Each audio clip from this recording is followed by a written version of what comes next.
Yes, indeed, Big Brother Bear here to give you all that you want and what you need. And today we're going to talk about how to network being a student athlete.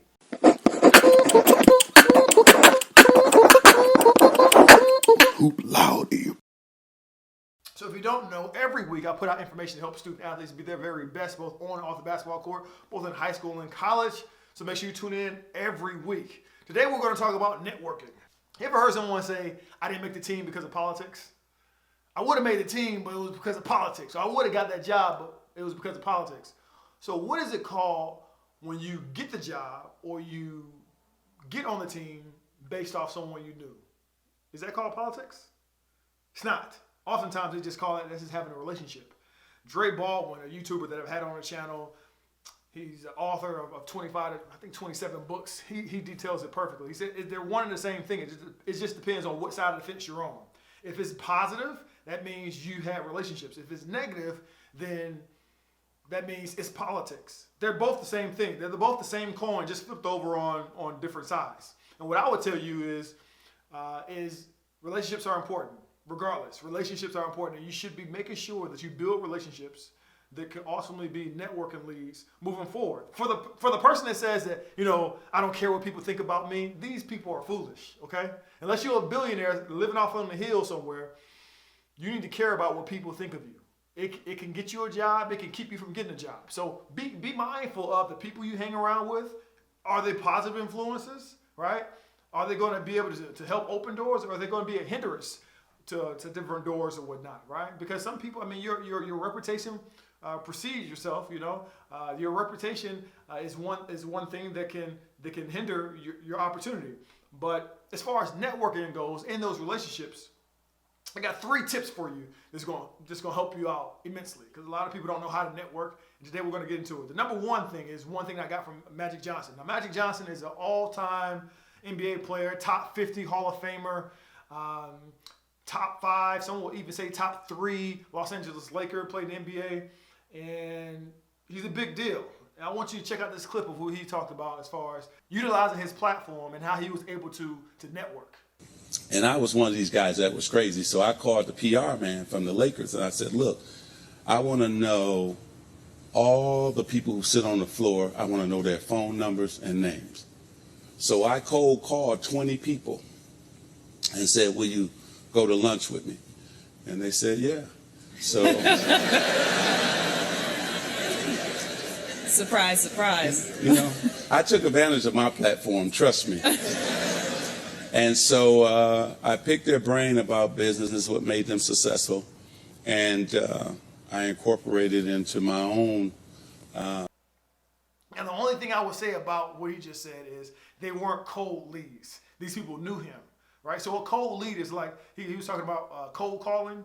Cold calling is picking up the phone, calling somebody that you have no idea who's on the other end, like they've never met you in your life, and you just carry a conversation trying to make a sale. That's cold calling. What he did was not a cold call. It was a warm lead. Those people already knew who he was. So what he did was he knew of his platform of being a basketball player. He knew of his notoriety. He knew how famous he was, and he knows who goes to his games.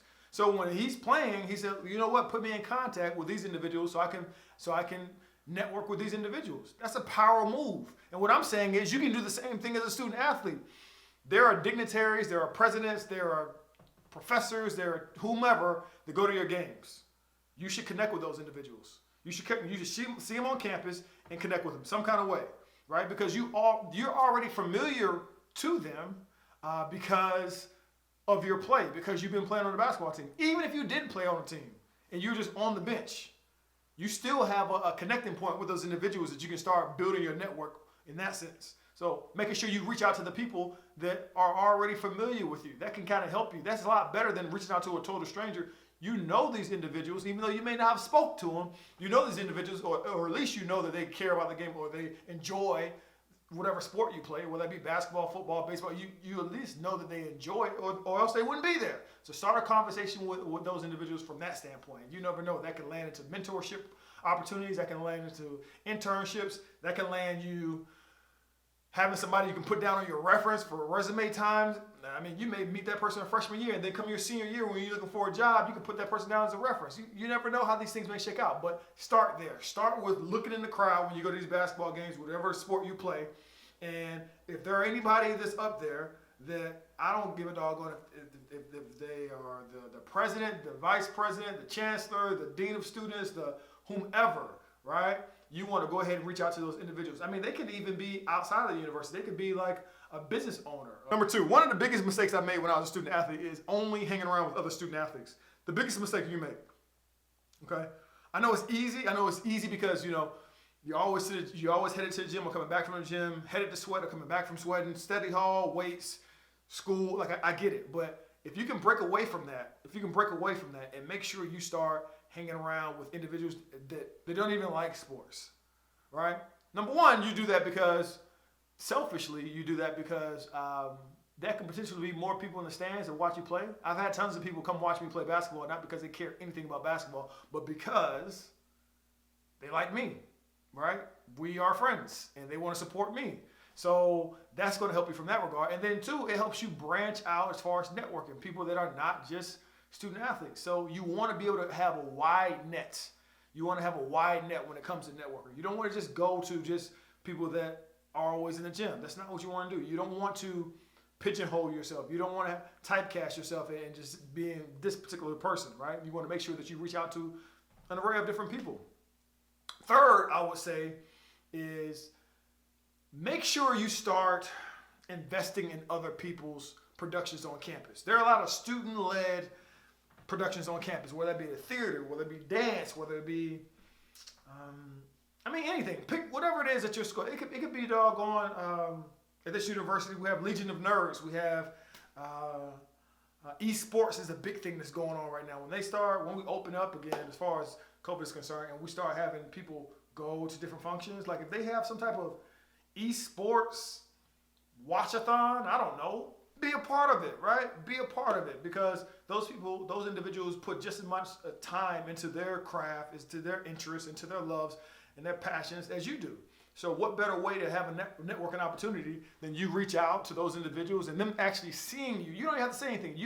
The first time, you need to say things later, but the first time you don't even have to say anything. Just them actually seeing you, being present and appreciating what they do, I think it'll be more of a reciprocity feel where they want to actually do that same thing for you. And if nothing else, then you can start having those conversations about, not networking from a sleazeball networking situation, but like networking just in the sense of like a relationship. Just look at it like relationships. I think that's a big thing that networking is such a $1 million word that people just don't know how to really apply it sometimes. Don't look at it like necessarily networking. Look at it like trying to develop meaningful relationships with your peers. I think that'll help you out more than just looking at it like networking. Networking seems too much like a business term, and if you're not into like business owner and entrepreneurship, it doesn't sound right. So just try to have meaningful relationships from others that don't look like you, they're not from the same state you're from, not from the same town you're from, not from the same sport, not from sports at all, and you'll get a lot further. And my last one I would say, a bonus, would be really be focused on the legacy that you're going to have at this university. I say this all the time. And I guess I'm going to keep saying it until I see somebody commenting about it in the comments. But when you leave the universities you're at, if the best thing they can say about you is, man, that man he can run some touchdowns, or he can shoot three, or he can hit some home runs. If that is the best thing they can say about you, then you've lost. You've wasted your time. You need to have people that can sing your praises beyond your sport. That's it.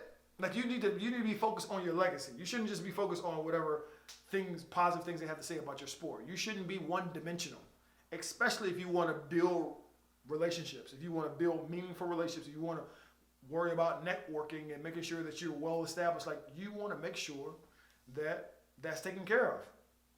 Because for me, my strongest ties, my strongest networking has been from the universities that I graduated from. I say universities, but I did a junior college. I did junior college in Utah, finished up at a university in Arkansas, and both of those universities are my strongest ties. I can call people to this day, right now, and know people on those campuses and have some relationships already. So you need to be mindful of that. You need to be mindful of that in and you're establishing relationships, even if it's a place you don't like being. I know sometimes you say, well, I'm only gonna be here for a little bit. You know, I hate this place. This is not where I thought it was gonna be. Man, they misled me on the brochure. They misled me on the campus visit. But now you're there, and I don't give a doggone if you're leaving tomorrow. Right now, we want to network. Right now, we want to build relationships. We may be going tomorrow, but as for right now, we're gonna benefit from this. So I hope this helped you out, and I know it's gonna help you if you actually apply it. All right. So whether it's on the court or off, in the classroom or out, graduate at the top of your class. Hoop Lottie.